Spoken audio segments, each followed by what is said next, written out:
Hello dear students, welcome to today's class on the hormonal regulation of kidney function.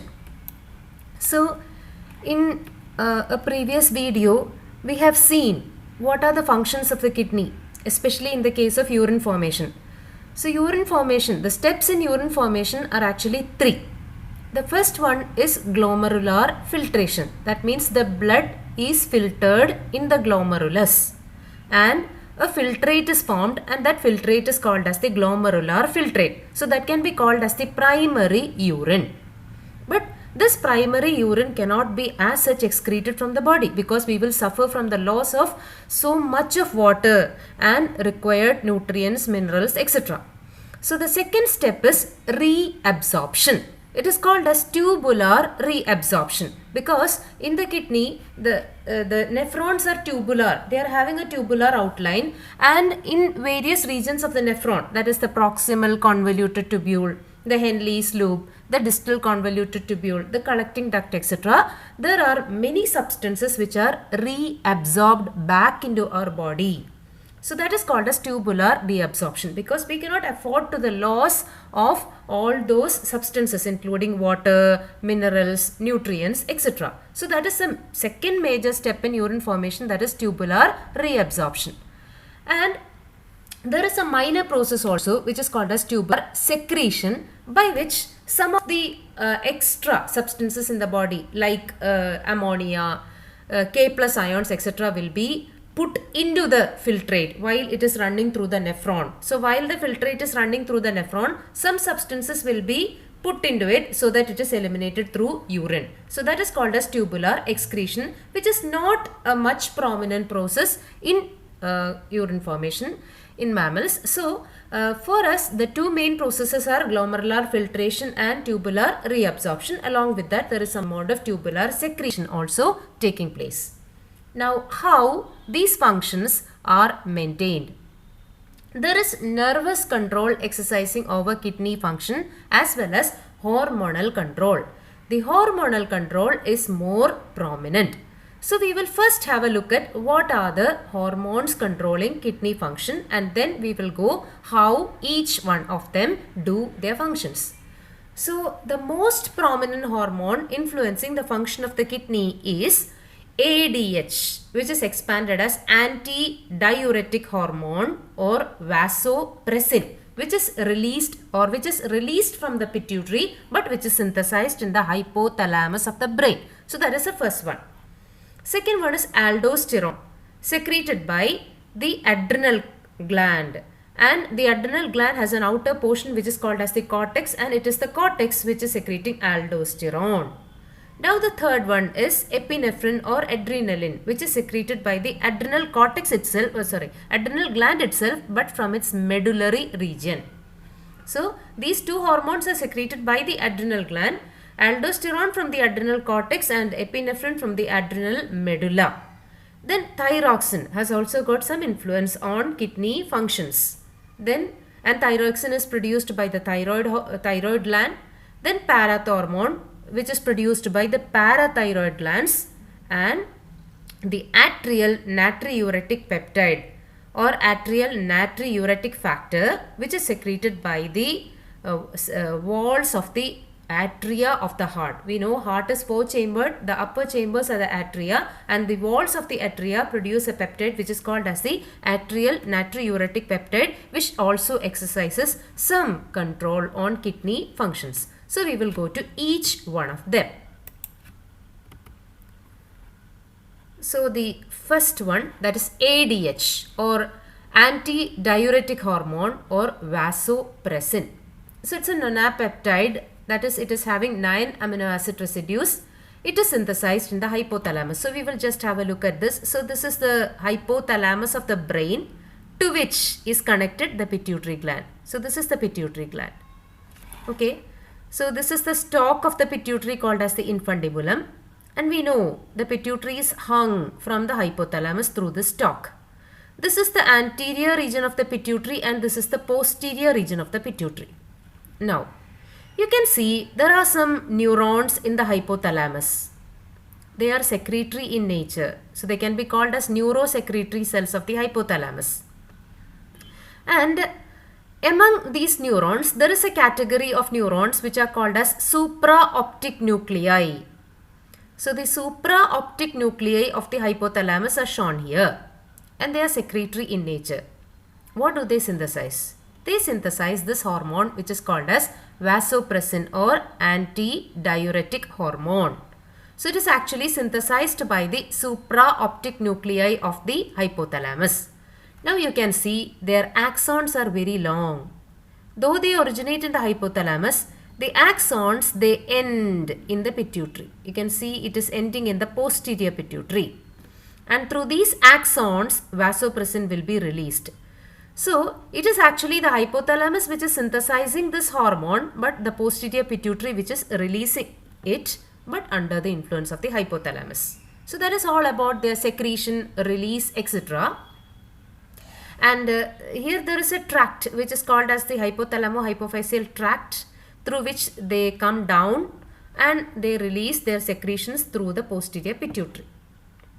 Now, from the pituitary, these hormones, they will enter into the capillaries nearby. So they enter the capillaries through the pores on the walls of these capillaries, and they will get into the blood and they go to the target organs. Now, what were we talking about? The hormone which is called as vasopressin or antidiuretic hormone, which is synthesized by the hypothalamus and released through the posterior pituitary. Now, so it is entering into the blood circulation, and what is its target? The kidney, of course, because we are studying about the hormonal regulation of the kidney, and it is this hormone which is primarily influencing the function of the kidney. So through the blood stream, it will reach kidney tubules or the nephrons, and there we see what they do.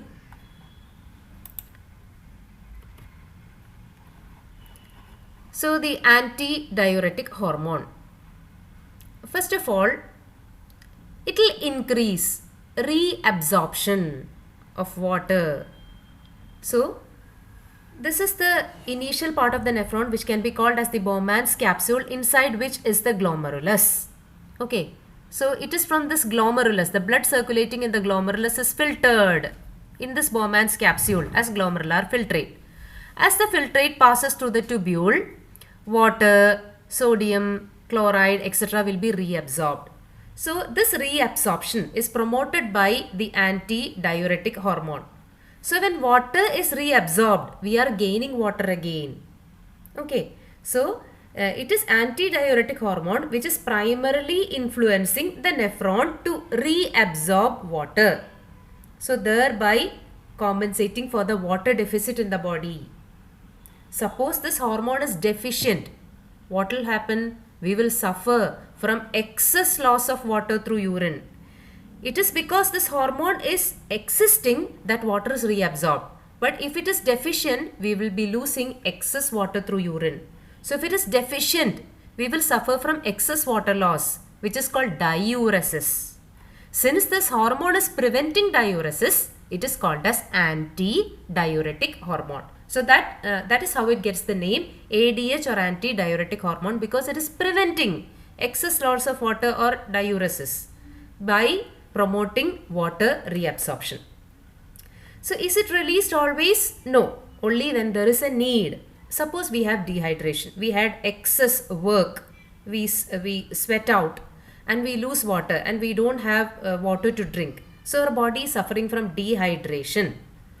So when we have dehydration, it will reflect in our blood, because most of the water in the body is there in the blood plasma, and in this blood plasma there are solutes. So when we are losing water to the solute concentration of the plasma, it will increase because water is deficient. So the solute concentration will increase, and that is what is called as the osmotic potential.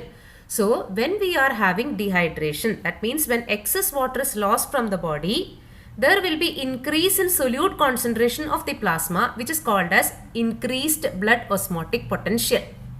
It is this blood with increased osmotic potential that is circulating through the whole of our body.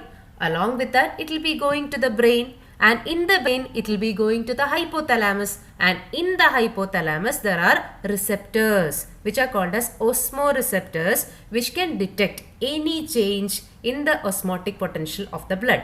So when blood having increased osmotic potential is coming to the hypothalamus, the osmoreceptors will immediately sense it. What does it do? It will stimulate the posterior pituitary because it is having control over the posterior pituitary. And once the posterior pituitary gets signals from the hypothalamus, it immediately releases ADH. ADH is secreted by hypothalamal neurons, but it is stored in the pituitary and it is released by the pituitary under the instruction from the hypothalamus. Now, once this ADH is released from the pituitary, it will get into the bloodstream. From there, it goes to the kidney, and in the kidney, it will increase the permeability of the nephron to water so that water is reabsorbed. Now, which all regions? The DCT or the distal convoluted tubule. This is the distal convoluted tubule. So, the permeability, the water permeability of the distal convoluted tubule as well as the collecting duct is increased. So, water will be reabsorbed. You can see here, water is reabsorbed. That means even though the arrow is shown as going out, it is actually coming to our body. Whatever goes through this tube will be excreted from the body as urine, but whatever comes out of the tube will be taken back by our body. So we are getting water from where all? This collecting duct as well as the distal convoluted tubule. Okay, so this ADH increases water permeability of the distal convoluted tubule and the collecting duct so that more water will be reabsorbed from the filtrate passing through this tube. Whatever passes through this tube will be coming out of the body as urine. Whatever comes out is gained by our body. Okay, so this is how this hormone prevents water loss. If there is a deficit of this hormone, if there is ADH deficiency, it will lead to excess water loss, and that will reflect as polyuria. What do you mean by polyuria? Excess urination or frequent urination, that is called polyuria, because the bladder is getting filled up again and again every now and then because we are losing water. So the bladder fills up, we have tendency to urinate, it is we just pass it out and again the bladder fills up. So we are losing more water. That is called as polyuria. It is because of ADH deficiency, and this condition is called as diabetes insipidus, and one of the symptoms of it is polyuria. That means excessive urination. Okay. Now, another function of this ADH is this will increase the permeability of the collecting duct to urea. This is the collecting duct of the nephron. So this is the collecting duct of the nephron. So when filtrate passes through the nephron, some amount of urea will come out. Come out means it is gained by the body. So when urea comes out, there will be tendency of water also to come out from this collecting duct, as well as this is the Henle's loop. This is a descending limb of the Henle's loop which has got permeability to water. So when urea comes out, water will also have a tendency to come out because urea is a solute. When solute comes out, water will also come out. So the coming out of urea is a trigger for water to come out, which will be gained by our body. So that is also under the influence of ADH. Okay. So this ADH will, urea comes out, this water will also have a tendency to come out. So in that way also ADH promotes water reabsorption. When urea comes out, this space, in this space the solute concentration or osmotic potential increases. So to compensate that, water will come out, water will follow. And water outflow is mainly from this collecting duct, last part of the collecting duct, as well as this descending limb of loop of Henle. So ADH deficiency, as I already told you, will lead to diabetes insipidus. Now, suppose we have excess water, or suppose there is enough water in our blood plasma.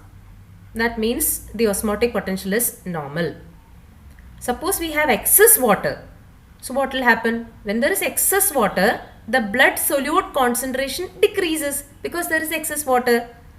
Okay, so the blood solute concentration decreases if there is increased water intake. Now this blood is going to the hypothalamus. Now the hypothalamus now understands that the blood plasma concentration has come down because of excess water intake. Now what will it do? It will now inhibit the pituitary from releasing ADH. When there is no ADH released from the pituitary, automatically the permeability of DCT and collecting duct to urea and water will decrease, and there will be only less reabsorption. So it is like a feedback loop. It's like a negative feedback loop. That means if we are in need of water, the hypothalamus senses it and makes this ADH to go to the kidney and promote water reabsorption. But if we are having plenty of water, then there will be no release of ADH. So that is how it operates. Now, why is ADH called vasopressin?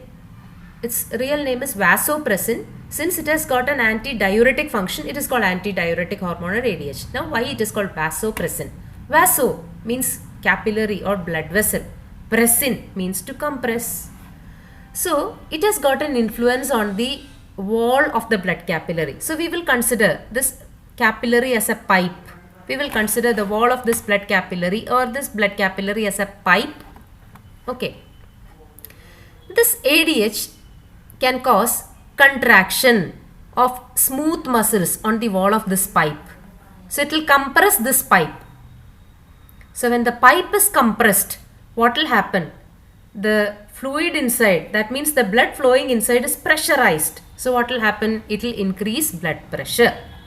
So, actually, when this ADH is causing contraction of the smooth muscles on the wall of the artery or the capillary, this wall of the blood vessel is compressed, just like we are pressing a pipe. There will be increase in the peripheral resistance. What do you mean by peripheral resistance? It is the resistance of the artery to blood flow. As the artery constricts, the resistance increases. But when the artery dilates, the resistance decreases. So it is the resistance when the vessel radius, when the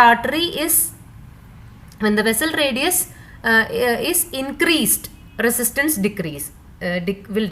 When the artery gets compressed, the resistance will increase. Just like when we are compressing a pipe, the pressure inside, the pressure of the fluid flowing inside will increase like that. But when we are expanding the pipe, the pressure exerted by the fluid inside the pipe will decrease, just like that. So the ADH or vasopressin can cause contraction of the vascular smooth muscles, which will lead to increase in total peripheral resistance and thereby increase in blood pressure.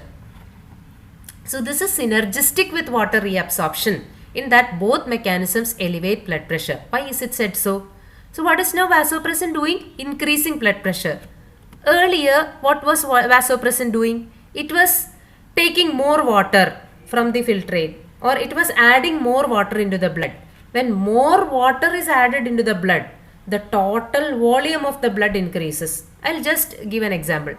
Suppose we have 4.7 liters of blood circulating through the body, and when more water is reabsorbed, now we have 5 liters of, or earlier there was only 4.7 liter of blood circulating through the body, but now because of water reabsorption, suppose 5 liter is circulating. So whatever is circulating through the blood vessels. So when the total volume of blood increases, the pressure exerts also increases, because the pressure exerted by 4.7 liter of blood will be less than the pressure exerted by 5 liters of blood, because there is more volume of blood. Okay, so when water is reabsorbed, there will be more volume, there will be more plasma volume or blood volume. So the pressure it exerts will also increase. Okay, suppose you have you will just take the case of a balloon. You have two balloons, same two balloons. In one you fill 100 ml of water, in the other you fill 200 ml of water. So this 200 ml of water will be exerting more pressure on the wall of the balloon because it is having higher volume. So just like that, when you add more water to blood, when water reabsorption takes place, the total blood volume will increase. So the blood pressure increases. Okay. So this vasopressin or ADH increases blood pressure in two ways. One, by increasing the reabsorption of water into the blood, and second, by compressing the blood vessels. When the blood vessels are compressed, the resistance increases, so the blood pressure increases. So this is very crucial in maintaining our blood pressure. Suppose our blood volume is very less, suppose we have lost much water from the body through dehydration and we are not compensating for it by drinking water, there will be excess dehydration, the total blood volume is decreasing, there is not enough blood volume to maintain flow into the tissue, because it is from the blood that fluid, nutrients, etc. ooze out into the tissue spaces. When there is not sufficient enough volume, this won't take place. There will not be enough oozing out of substances from the blood. So all this problem will be tackled by this ADH, which has got an effect of increasing blood pressure. Now the second hormone is aldosterone. So this is the kidney, above which is located the adrenal gland. The adrenal gland has got an outer part which is called as the cortex and an inner part called as the medulla. It is from the cortex that aldosterone is released. Now what is the function of aldosterone? It is almost having the same effect as ADH. What is ADH doing? Increasing blood pressure by promoting the reabsorption of water. We will see what is aldosterone doing. Aldosterone promotes sodium reabsorption by the nephron. The reabsorption of sodium. When sodium is reabsorbed, it's an electrolyte. It's a solute. So water will also be reabsorbed automatically. So when sodium is reabsorbed, water will be retained. And where is the sodium reabsorption promoted? In the DCT and the collecting duct again. Okay, same as that of ADH. So the sodium reabsorption is promoted in the DCT and the collecting duct of the nephron. It has got a second function. It will promote the elimination of K+. What do you mean by elimination of K+? From the body. That is, more K+ will be promoted to be put into this filtrate. So it will pull out sodium, but it will push in potassium into this filtrate. So potassium will be lost from the body. That is what you can see here. So the potassium is taken into the filtrate, so it is lost through the urine, but sodium will be taken out of the filtrate so that it is gained by the body. So it promotes sodium reabsorption, but it promotes K+ excretion. And by all this, it is influencing water reabsorption. So when sodium is reabsorbed, automatically water will be reabsorbed, and so the blood pressure will increase, the blood volume will increase, just as like ADH did. So just like ADH, aldosterone also indirectly increases the blood pressure. So it is having a hypertensive effect, or it is increasing blood pressure by promoting the reabsorption of sodium. Now, that is why this aldosterone is called as a salt retaining hormone, because it is important in regulating sodium reabsorption by the renal tubules. So when does it operate? It is again like a feedback. Suppose our sodium intake is low. So when sodium intake is low, the adrenal cortex will release aldosterone in higher amounts. It will promote sodium reabsorption by the kidney. Suppose we have high sodium intake, then the aldosterone will be released in lower amounts by the adrenal cortex. So the kidney will stop taking up sodium, at least temporarily. Okay, so this is all depending upon the sodium level in our blood. When sodium level in the blood is low, this aldosterone will be released by the adrenal cortex so that it will promote sodium reabsorption. But when we have high sodium, the adrenal cortex stops releasing aldosterone for a while so that there will be no sodium reabsorption. Now, how is this exercised? The aldosterone release from the adrenal cortex is in response to, first one is a peptide which is called as angiotensin 2, that we will come to later on, and second in response to plasma K+. Suppose there is high K+ in the plasma, then the adrenal cortex will sense K+ is high, it is to be excreted, and that only can be done by aldosterone. So the adrenal cortex will immediately release aldosterone. Aldosterone will go and give instruction to the kidney to eliminate K+ and take up sodium. Okay, so these are the two triggers for releasing aldosterone from the adrenal cortex. One is the presence of angiotensin 2 in the plasma. Second is increased plasma K+ levels. When there is increased plasma K+, Adrenal cortex releases aldosterone. Aldosterone will go to the kidney and promote excretion of sodium into the filtrate and taking, excretion of potassium into the filtrate and taking up of sodium from the filtrate. Okay. Then, now there are some disorders related to, it's a condition when there is increased secretion of aldosterone by the adrenal cortex. When there is hypersecretion of aldosterone, it will lead to a condition which is called as Conn's syndrome. When there is increased secretion of aldosterone, what will happen? There will be higher reabsorption of sodium, higher reabsorption of water, high blood volume, high pressure. So, aldosterone increase beyond normal levels can lead to hypertension. Increased excretion of potassium will take place. If there is high aldosterone, more potassium will be eliminated. That will lead to low level of potassium in the blood. That is also dangerous. That condition is called hypokalemia.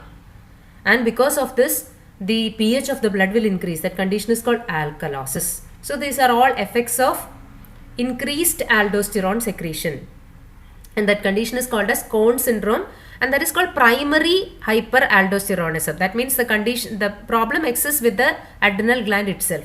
The problem is with the adrenal gland itself. Sometimes there is a condition called secondary hyperaldosteronism. That is, the problem is not with the adrenal cortex, but it is due to some genetic problem, or because of the influence of a diet, or it is because of the influence of a drug, or it is because of some medical disorder such as heart problem, liver problem, kidney problem, high BP, etc. It can affect the adrenal gland and thereby increase the secretion of aldosterone. That is called secondary hyperaldosteronism. That will also lead to the same symptoms: hypertension, hypokalemia, alkalosis, etc. So these are the problems when aldosterone increases. Suppose there is hyposecretion of aldosterone. What will happen? When there is hyposecretion of aldosterone, sodium reabsorption will be less. So we will suffer from the loss of sodium, or we will suffer from the deficiency of sodium. That is called hyponatremia. There will be excess K plus in the blood because aldosterone is less. So K plus is not getting eliminated. So it is accumulating. That is called hyperkalemia. There will be less reabsorption of sodium. So we are losing more sodium. That will lead to decreased sodium level. That is called hyponatremia.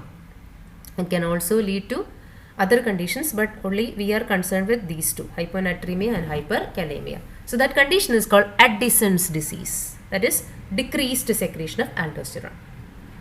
Now we go to the third hormone which is influencing kidney function. So that is the epinephrine or norepinephrine or adrenaline.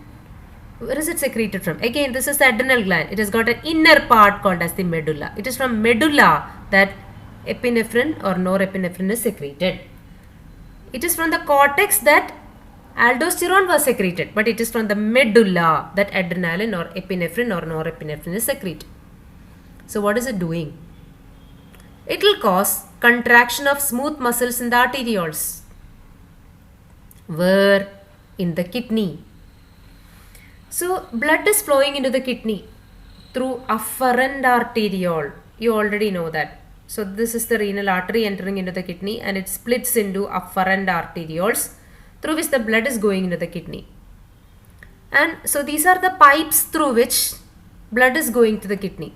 But what will epinephrine do? Epinephrine will cause contraction of these pipes, contraction of the smooth muscles in the arterioles inside the kidney. So the pipes inside the kidney supplying blood are constricted. So the blood flow will also be less. When blood flow is less, what happens to filtration? It is this blood which is filtered in the Bowman's capsule or the glomerulus. But when less blood is flowing through, less filtration. So glomerular filtration will be reduced. So that is how adrenaline influences urine production. That is, adrenaline or epinephrine or norepinephrine inhibits glomerular filtration and decreases urine production. How? It will cause contraction of the smooth muscles in the arterioles running inside the kidney, which will result in blood vessel constriction in the kidney, which will inhibit the blood flow to the nephron. When there is less blood flowing through the nephron, there will be less filtration. So there will be less filtrate formed. That is how it is inhibiting glomerular filtration. Now we go to the next one, that is thyroxine. produced by the thyroid gland. So this is the thyroid gland, the butterfly shaped gland which is seen around the larynx. Thyroid gland produces thyroxine. Thyroxine reduces tubular reabsorption. So when there is reduced tubular reabsorption, we will be losing more water. That is called diuresis. So it is having opposite effect as that of ADH. When ADH is preventing diuresis, thyroxine is increasing diuresis. Why? It is reducing tubular reabsorption. Next is very important, that is parathormone. Where is it produced from? If this is thyroid gland, you can see 4 small glands here attached to the thyroid. They are the parathyroid. So they are 2 pairs of small glands attached to the thyroid. They produce a hormone which is called parathormone. Parathormone increases calcium and magnesium reabsorption in the kidney, and it inhibits the reabsorption of phosphate. So increases calcium reabsorption, increases magnesium reabsorption, but decreases phosphate reabsorption. Now, suppose there is hyperparathyroidism. One thing we have to mention here is this parathormone, it is increasing calcium reabsorption in the, not only in the kidney but in the intestine and also from the bones. It will promote the resorption of calcium from bones to the blood. What all it is doing is, it is trying to increase blood calcium by taking up from the kidney, by taking up from the bone, and by taking up from the intestine. But if there is hyper secretion of this parathormone, what will happen? It will lead to increased take up of calcium from the bone, which can lead to bone osteoporosis, porosity in the bones, and it can also lead to kidney stones because there is excess calcium. So such condition is called hyperparathyroidism. Because of the excess of calcium, there will be kidney stones, etc. Then if there is hypoparathyroidism, what will happen? The calcium reabsorption will decrease. There will not be enough parathormone secreted. So that will automatically lead to decreased calcium reabsorption. That will lead to low blood calcium level, which can have other after effects. Now, next is atriopeptin or atrial natriuretic hormone. What is atrial natriuretic hormone? It is a polypeptide hormone secreted mainly by the heart atria in response to atrial stretch. So it is produced by this atrial walls. It's a polypeptide hormone. Now what is its function? It has got influence on the kidney as well as adrenal gland. In kidney, it increases sodium excretion, just as the opposite of aldosterone. When aldosterone is increasing sodium reabsorption, ANF is increasing sodium excretion. ANF also increases glomerular filtration. Then that means more blood is getting filtered. It is opposite to renal vasoconstriction. That means, what is renal vasoconstriction? Compression of the blood vessels inside the kidney. But it is just opposite. It will not allow the compression. It will allow more blood to flow through the kidney so that more blood will be filtered. That is how it is increasing glomerular filtration. So it is promoting more blood circulation through the kidney, thereby promoting more filtration inside the kidney, thereby increasing glomerular filtration. And it increases sodium excretion. It inhibits renin secretion. In another class, we will see what is the effect of renin. For that, we have to study about the enzymatic control of kidney function. Now, this atrial natriuretic hormone, what does it do with the adrenal gland? It inhibits aldosterone synthesis. Earlier itself we saw, it just does the opposite as that of aldosterone. So it also inhibits aldosterone synthesis from the adrenal gland. So these are the various hormones influencing kidney function. Now, in another class, in the next class, we will study about the enzymatic control of kidney function, where we have to study renin, angiotensin, etc., which we discussed earlier here. Here we saw angiotensin, and in one context we saw renin. All this we will be studying in another class where we have to study the enzymatic control of kidney function. So though it is enzymatic control, it can be studied along with hormonal control that we will see in the next class. So we will just again look at the hormones influencing kidney function. ADH or vasopressin released by the hypothalamus, which will promote water reabsorption of urea. It will cause blood vessel constriction, thereby increasing blood pressure. Aldosterone released by the adrenal cortex, elimination, promotes water reabsorption, promotes blood pressure increase. Epinephrine or adrenaline, which will increase glomerular filtration.